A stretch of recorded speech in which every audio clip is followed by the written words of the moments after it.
Hey you guys, welcome to my channel.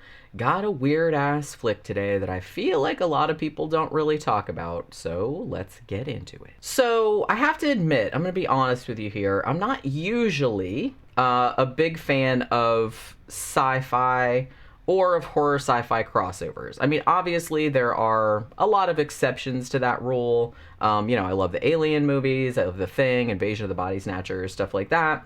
But on the whole, I'm not usually a big fan of movies where, like, aliens are the bad guys. You know what I'm saying? Like I said, other than Alien and things like that, it's not usually something that I would seek out. So I will say that when I first went into this movie, like, I kind of picked it at random. So, like, one night, and I was kind of like, well, meh, but it sounds kind of cool, so I'll be into it. Now, this is kind of a lesser known British sci fi horror flick from the 1980s. And I will say, though, that after I ended up reading it, I'm really glad that I chose this one because I don't think I ever would have, like, sought it out necessarily just because it's like, oh, sci-fi and stuff. But the fact that I just kind of, like, found it randomly, I'm like, what the hell? Like, I heard somebody, like, talk about it or something.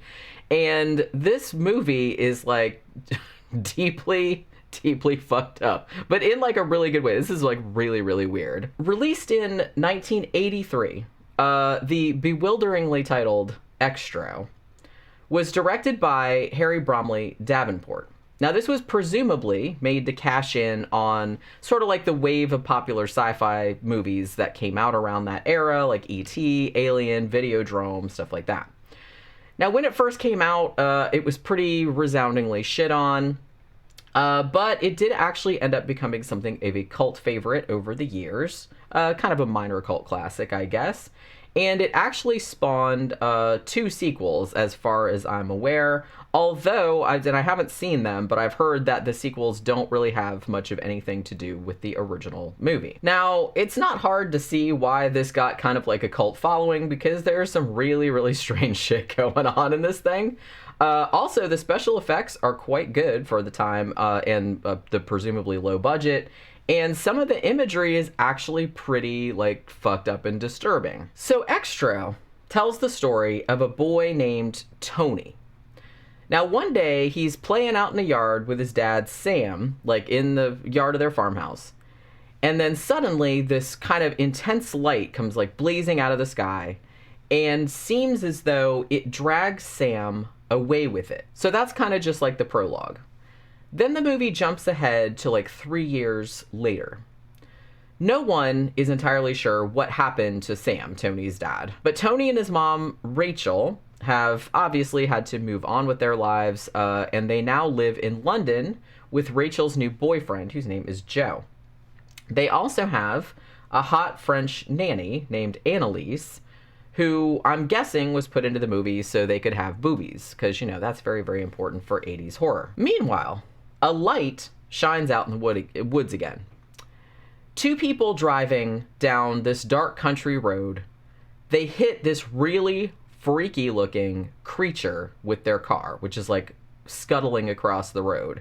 Now, this is actually one of the creepiest scenes in the movie, and for a long time before, because this movie is, like, slightly obscure, I feel like, for a while, I had seen, like, on YouTube, like, some people had posted this scene from the movie as, like, a real monster sighting, which I guess the special effects guys should be flattered by that, I guess. But yeah, it did make the rounds as, like, a real monster sighting, even though it's from Xtro. So they see this creature, and they're just kind of like, what the fuck was that? And stupidly, but like I said, what kind of horror movie would it be if people didn't make stupid decisions? They're like, we need to go in the woods and find that thing.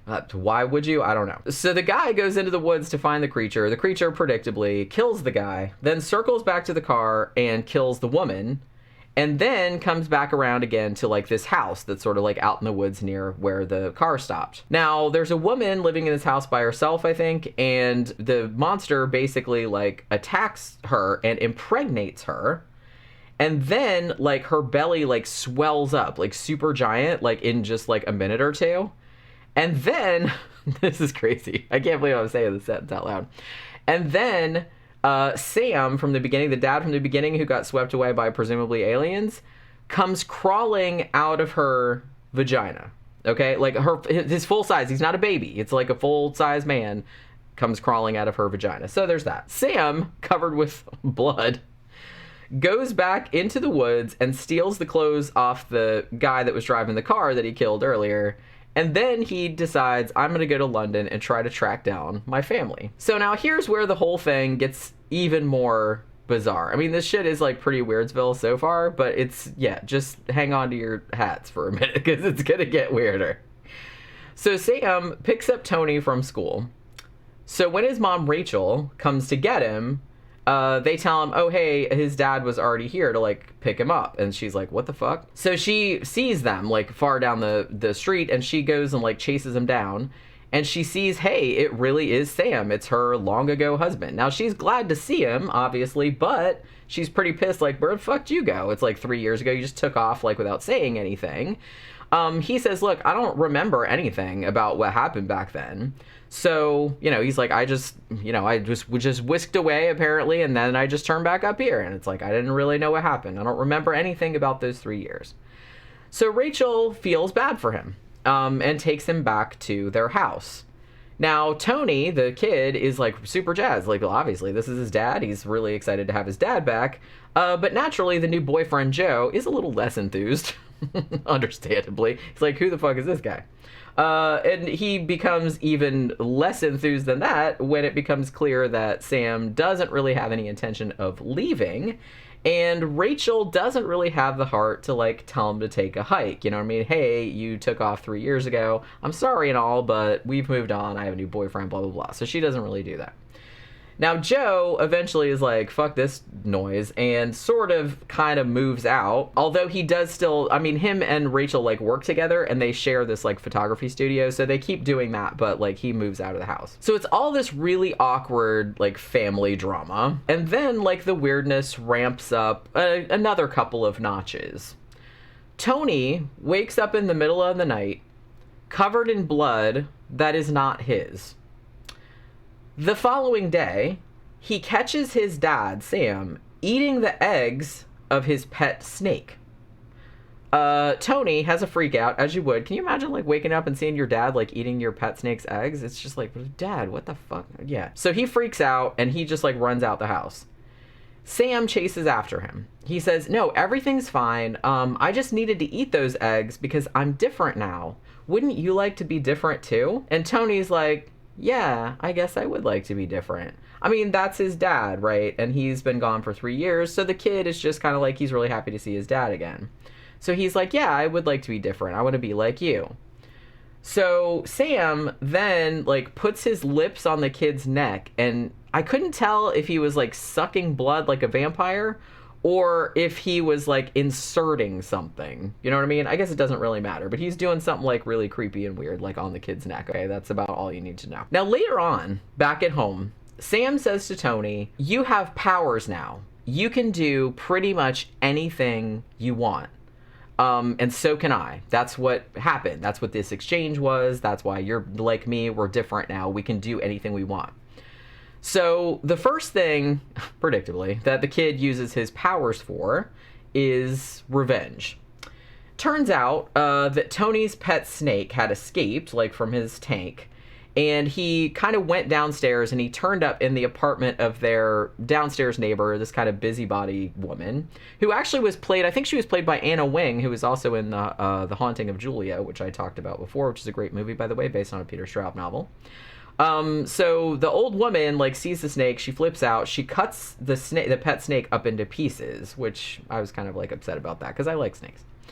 So, because Tony's mad because she killed his pet, he decides he's going to get revenge on her. How does he do that, you ask? I'm glad you asked that, because he decides the best way to go about this, he's a kid, okay, but the best way to go about this, he's like, I'm going to use this new alien magic to animate a toy soldier, like a toy that he has, and make it grow life size to, like, human size, and then this human toy soldier will go down to the busybody's flat and poke her to death with the bayonet. So, you know, there's that. This scene is actually, like, really, it sounds, like, ridiculous when I say it, but it's actually, like, really unsettling. I guess, because one, it's just so random. Like, why would you do that? It seems like a very convoluted way to get back at somebody. But also, like, the actor that's playing, like, this life-size toy soldier has some really creepy, like, sort of inhuman movements that go with his face. Like, he looks like a toy, but, like, life-size, you know what I mean? So he's got, like, this plastic face that doesn't move. And he just kind of has these really weird, like, sort of robotic movements, but not, like, in a 80s, like, the robot dance kind of way. Not like that, but it's just, like, it's really, really creepy. I thought it was really creepy. Tony also brings one of his clown dolls to life in the form of this, like, sinister little person who will do whatever he asks him to do. So that all shit is going on. Now, Rachel, meanwhile, the mom, she decides she's going to take Sam, the dad, back out to the farmhouse, like where he originally disappeared from, to see if he remembers anything, like if it triggers any memory. So while she's doing this errand, she leaves Tony in the care of the often shirtless nanny, Annalise. Remember her? The French booby girl. Because this is her sole reason for being in the movie, essentially, Annalise, as soon as Rachel and Sam have fucked off, she calls up her boyfriend and says, hey, come over. I'm babysitting the kid and we can fuck. So they go in the bedroom doing their thing, and then Tony keeps pounding on the bedroom door, like, you need to come out here and play hide and seek with me. And she's like, kind of busy right now. And he's like, no, seriously, I'm going to tell my mom and dad on you if you don't come out. And she's like, okay, fucking fine. Okay. I'll play one round of hide and seek with you if it'll just get you to shut up. So he hides. She starts looking around the apartment for him. And then Tony and the creepy little clown henchman that he has hit her on the head with a mallet, like a big kind of like clown mallet type of situation. And then they drag her into the kitchen. And then later on, we see that she's been attached to the wall, like in some kind of weird, like, cocoon kind of thing. And there's, like, squishy eggs that are coming out of this ovipositor type tube that's, like, essentially now her entire lower body is just, like, this ovipositor. So the clown doll person takes the eggs and puts them in the refrigerator. Like, he coats the inside of the refrigerator, like, with this goopy, like, lumpy green shit, and he puts the eggs in there like it's like an incubator type situation. Annalise's boyfriend, by the way, is first chased and then shot at by, like, a toy tank, and then he gets attacked and eaten by a black panther that's suddenly, like a real one, that's walking around the halls. 'Cause aliens. Okay. Back at the farmhouse, Rachel and Sam have apparently decided to forget about this whole, oh, let's see what you remember thing, and are just fucking. But then, while they're fucking, and this has got to be like this is a party foul right here. So they're fucking, and then Rachel notices that Sam's skin is, like, rotting off. Can you imagine? You're just like fucking some dude, you're just like, oh, yeah. It's like all coming off. It's like, okay. So she's like, bro, what the fuck? This is gross. And so he's like, oh, well, okay. So he goes running off in the woods, and then there's another bright light out there. And Rachel runs after him like, what the fuck? Why is your skin rotting off? What the fuck is going on? Now, Joe, the boyfriend, I guess he's gone back to the house, like where the French nanny and the boyfriend got killed.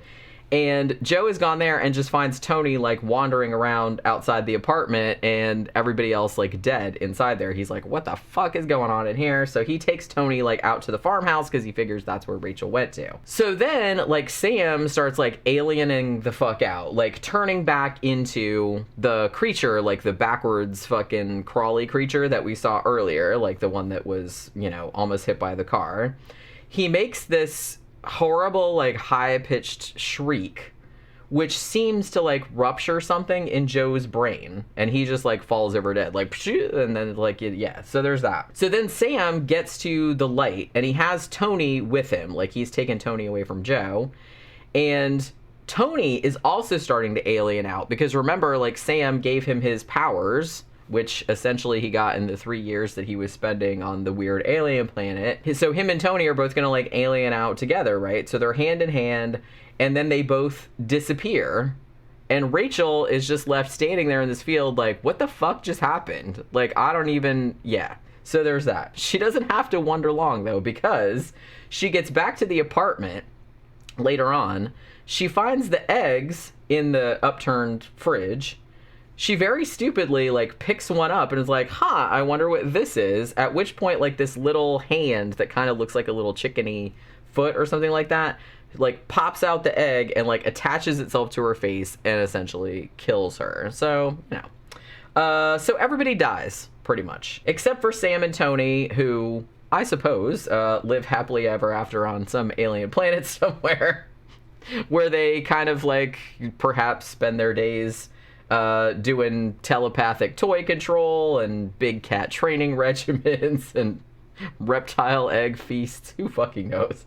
Did I mention that this was a weird-ass movie? This is a weird-ass movie. I don't want this to sound dismissive, but it's kind of like a low-rent David Cronenberg movie, like with all the tentacles and the goop and the vaginal imagery and creatures with backwards legs and shit like that. And honestly, I have to say that, I mean, even though the guy that played Joe, like the actor, I don't know what his name is, but even though the actor that played Joe was kind of like the whole time reminding me of like a lost member of the Romantics, because it was 1983 all, and he had like that kind of hair, I actually enjoyed this movie a lot more than I thought it would. It was way weirder than I thought, and it was a lot goopier and gorier and like more fucked up than I thought. I was just expecting a bit some lame ass, I don't know what I was expecting, but it totally was not that. It was like really, really weird, and I was kind of there for it, you know what I mean? Some of the imagery, like the creature when he kind of scuttles across the road with his like arms and legs on backwards, you know, the guy like crawling out of the woman's vagina, like the clown doll that comes to life. It's like all those kind of like images are actually like really, really creepy and like really effective.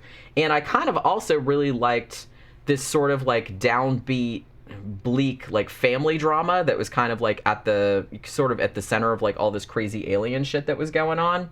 Now, so like I said, it's a pretty odd little movie, but if you're into like weird 80s flicks and like weird sci-fi horror crossovers, like with some body horror and shit like that, then maybe check it out, because I feel like maybe a lot of people haven't seen it. I don't really see that many people talking about it, and I had actually never even heard of it until I sort of like came across it just kind of randomly. So I feel like it maybe needs more love, especially if you're into like really, really crazy weird ass shit, because it's just really weird. This movie is just like really, really weird, and I feel like not that many people have seen it. So definitely check it out. If you've seen it, let me know what you thought about it in the comments, and thank you very much for watching. I will see you guys on the next one. Bye. And now is acknowledged the presence of the